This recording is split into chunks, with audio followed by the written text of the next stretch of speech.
अपन पढ़ रहे थे प्रजनन अंगों से संबंधित रोग, और प्रजनन अंगों से संबंधित रोग के अंतर्गत आज अपन पढ़ेंगे मैच्योरेशन ऑफ फीटस।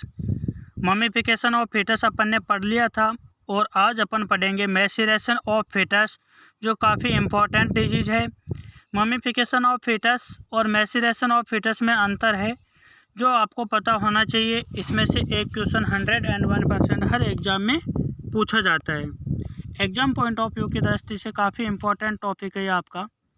इसमें क्या होता है कि बच्चा माँ के पेट में जीवाणु एवं विषाणु के संक्रमण के कारण गर्भपात के अंतिम 3 माह की आयु में मर जाता है। यानी माँ के पेट में बैक्टीरिया है, वायरस है, प्रोटोजोआ है, फंगस है, इनका संक्रमण होने के कारण गर्भकाल की अंतिम तिमाही में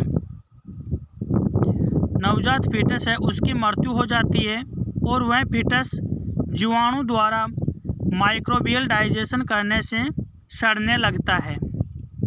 यानी उस फीटस का माइक्रोबियल पाचन होता है, सूक्ष्मजीवी पाचन होता है, जिसके कारण वो फीटस है गर्भाशय में सड़ जाता है, और कार्पस ल्यूटियम है जो रिग्रेस हो जाता है।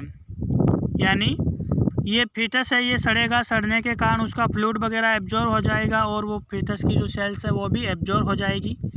तो इस माइक्रोबियल डाइजेशन के साथ साथ कार्पस ल्यूटियम है वो भी रिग्रेस हो जाती है, और सड़ा हुआ बदबूदार तरल पदार्थ वल्वा द्वारा मादा पशु के शरीर से बाहर आता है।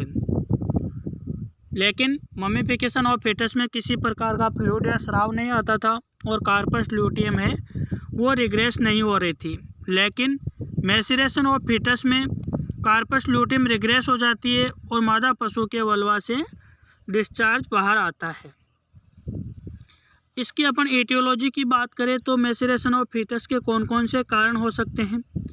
मुख्य कारण तो जीवाणु और विषाणु का संक्रमण होता है, बैक्टीरिया और वायरस का इन्फेक्शन है। इसके अंतर्गत अपन देखते हैं स्ट्रेप्टोकोकस है, स्टेफाइलोकोकस है, साल्मोनेला है, ई कोलाई जैसे जीवाणु है। इन सब के संक्रमण के कारण क्या होता है कि फीटस का वहाँ पे माइक्रोबियल डाइजेशन हो जाता है, और फीटस है उसकी मृत्यु हो जाती है, जिसे अपन मैच्योरेशन ऑफ फीटस कहते हैं। लक्षणों की बात करें अपन कि मैच्योरेशन ऑफ फीटस के दौरान किस प्रकार के लक्षण दिखाई देते हैं, तो मादा पशु के वेजाइना और वल्वा से बदबूदार लाल भूरा स्राव गिरता है, ये इसका मुख्य लक्षण है। इसके अलावा तो बाकी लक्षण है जो सभी डिजीज में लगभग समान होते हैं। खाना पीना बंद करना, बेचैनी, पल्स रेट बढ़ना, श्वसन दर बढ़ना, तापमान बढ़ना, ये सभी नॉर्मल लक्षण होते हैं जो हर डिजीज में दिखाई देते हैं, और इन लक्षणों के आधार पर ही अपने को पता चलता है कि पशु अस्वस्थ है। अब बात करते हैं अपन डायग्नोसिस की, कैसे निदान करेंगे अपन की मम्मीफिकेशन ऑफ फीटस है या मैच्योरेशन ऑफ फीटस है या पायोमेट्रा है। रेक्टल परीक्षण के दौरान फूला हुआ मर्द फीटस महसूस होता है। जब रेक्टम द्वारा अपन प्रेगनेंसी डायग्नोसिस करते हैं तो उस दौरान अपने को फीटस है उसका आकार कुछ फूला हुआ दिखाई देता है। वो फीटस बैक्टीरियल या वायरल इन्फेक्शन के कारण क्या है कि फूल जाता है। दूसरा लक्षण चर की आवाज़ आना, क्रेपिटेटेड साउंड आती है। जब रेक्टल परीक्षण करते हैं तो उस दौरान चर की आवाज़ आती है। और एम्फाइसीमा ऑफ फीटस का होना, एम्फाइसीमा का मतलब होता है फीटस है वो उसकी कैविटी है उसमें फ्लूइड भर जाता है, चमड़ी के नीचे फ्लूइड भर जाता है, और फीटस का आकार नॉर्मल से ज़्यादा महसूस होता है। अब अपन बात करते हैं ट्रीटमेंट की, कि अगर आपको पता है कि पशु के मैच्योरेशन ऑफ फीटस नामक डिजीज है तो उसका क्या उपचार करना है। तो सबसे पहले गर्भाशय के कॉन्ट्रैक्शन को बढ़ाने के लिए वहाँ पे जो भी फीटस या फीटस का स्राव वगैरह है उसको बाहर निकालने के लिए अपन injection PGF2 alpha 25 mg intramuscular देंगे, ताकि वहाँ पे जो भी फीटस या फीटस का स्राव जो भी डिस्चार्ज वगैरह हो वो सब इन्फेक्शन वहाँ से दूर हो जाए, और गर्भाशय में संकुचन के कारण ये पदार्थ शरीर से बाहर आ जाए। अब अपन एक चर्चा करते हैं कि ऐसी कौन कौन सी कंडीशन है जिसमें एबॉर्शन या कुछ प्रजनन अंगों से संबंधित रोग हो जाते हैं तो उन रोगों के दौरान भी कार्पस ल्यूटियम बना रहता है।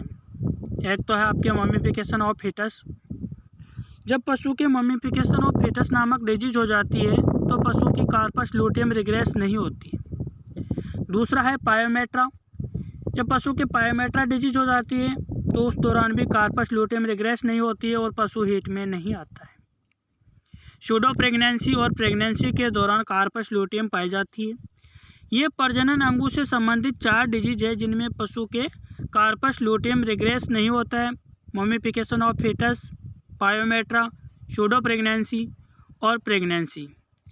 ये ऐसी संक्रामक डिजीज है या कंडीशन है जिनमें पशु के कार्पस ल्यूटियम बना रहता है, रिग्रेस नहीं होता है।